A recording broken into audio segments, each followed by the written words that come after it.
Cory Booker did something that very few, very few senators ever do, and that is to have a stand up filibuster where they continuously talk hour after hour.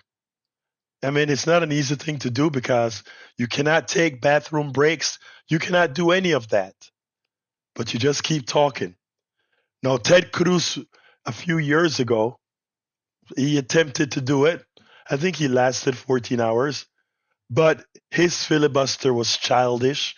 It gave very little knowledge. He read out of baby books. He did a whole lot of junk in that filibuster.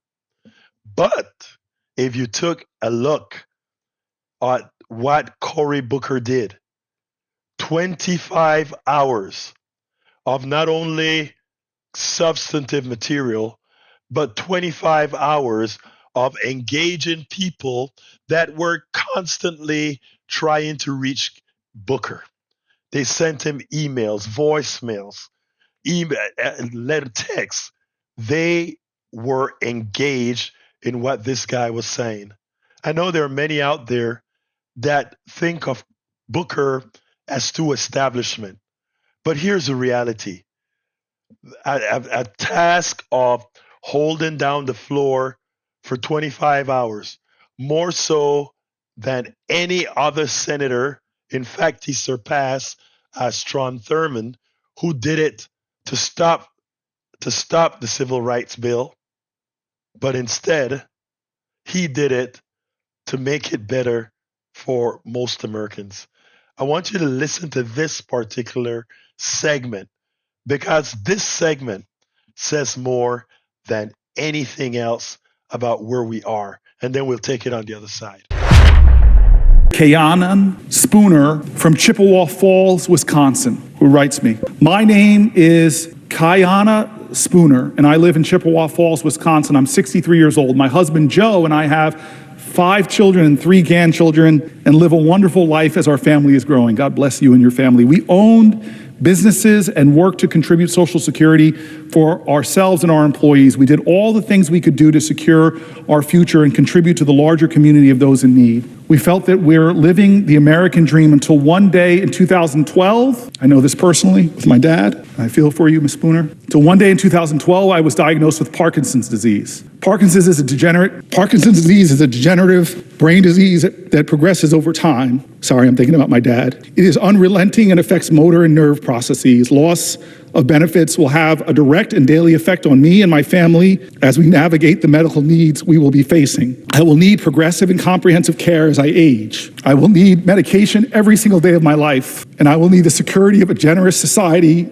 to care for me. Millions of others join me there. Please, Senator Booker, please protect my Social Security. I just thank God that my mom had the resources to take care of my dad. And I watched that degenerative disease take from his life for 20 years and how much it cost, the thousands of dollars it cost my mom to take care of him. I know my friend Andy Kim, who's in the Senate right now, is facing health challenges with his father. I know so many people personally whose parents have Alzheimer's. I know so many Americans who are not powerful, they're not rich. I know so many Americans who live in fear every day that one little thing will happen to them that will destabilize their financial well-being. And now those millions of Americans, because of a president and a man named Musk, are driving fear into them, are whacking away the people that answer phones, are firing the people in an agency that already was struggling with wait times, that already was struggling with slow response times.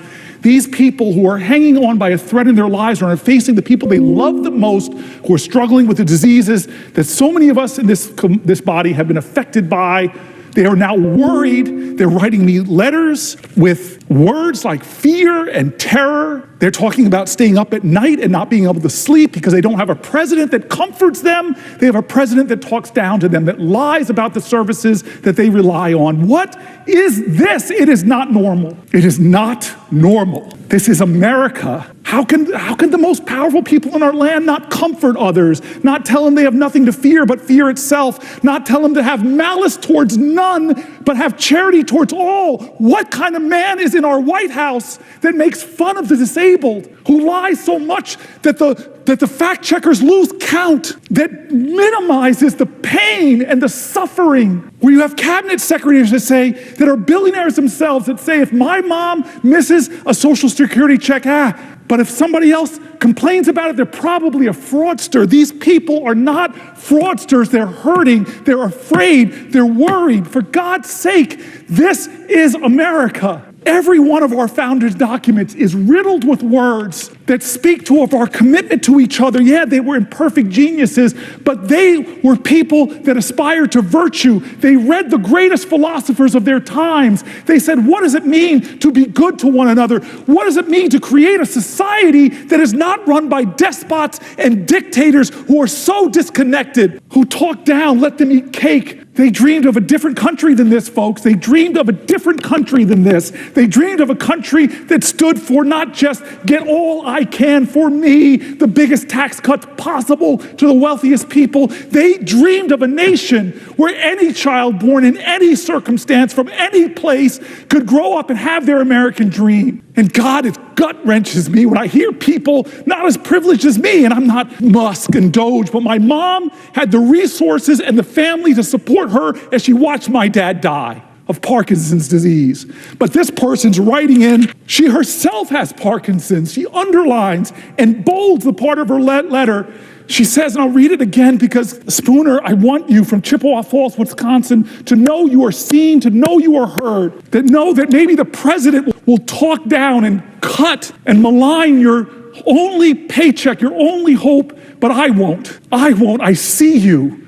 I feel you. You can't lead the people if you can't love the people. And I'm sorry, our president is not showing that. He may be saying those words. She writes, with Parkinson's, I still remember my dad telling me he had it. She writes that it is unrelenting Parkinson's and affects my motor and nerve processes. Loss of benefits will have a direct and daily effect on me and my family as we navigate the medical needs we are going to be facing. I will need progressive and comprehensive care as I age. I will need medication every single day of my life. I know this. I know you will. I know you will. I will need the security of a generous society to care for me. A generous society to do the basic for families in this kind of struggle. Millions of others join me there. Protect my Social Security, Senator Booker. I tell you, I am going to fight for your Social Security. I'm going to fight to protect the agency. I'm going to fight against unnecessary cuts that hurt the service it gives. And today into tomorrow, I'm going to stand as long as I can. As long as I can, I'm going to stand and read stories like this because you are seen, you are heard. Your voices are more important than any of the 100 of us. Now, if you take a listen to that message that Cory gave is not a left or right message. It's not a Democratic, Republican, a libertarian message. It is an American message, something that affects us all.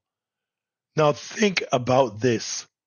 Imagine if the media spent more attention on the substantive nature of this filibuster compared to the junk that we heard all day yesterday with the childish behavior of Trump, with the treasonous behavior of his defense secretary. I mean, it is a cast of incompetence that we have in the White House. And to think that enough Americans voted for that and put our country in danger, folks, we got a lot of work to do. But you know what?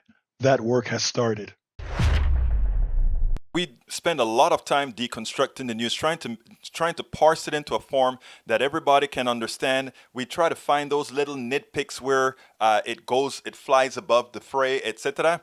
If you really like these videos that we do, I want to ask a big favor. Please go ahead. Number one, subscribe to our channel. And number two, please join if you can. Thank you so kindly for watching. Keep watching. Please remember to share. We must populate the entire internet with our progressive message, a message that we know is what most Americans say that they want. So help us, please join.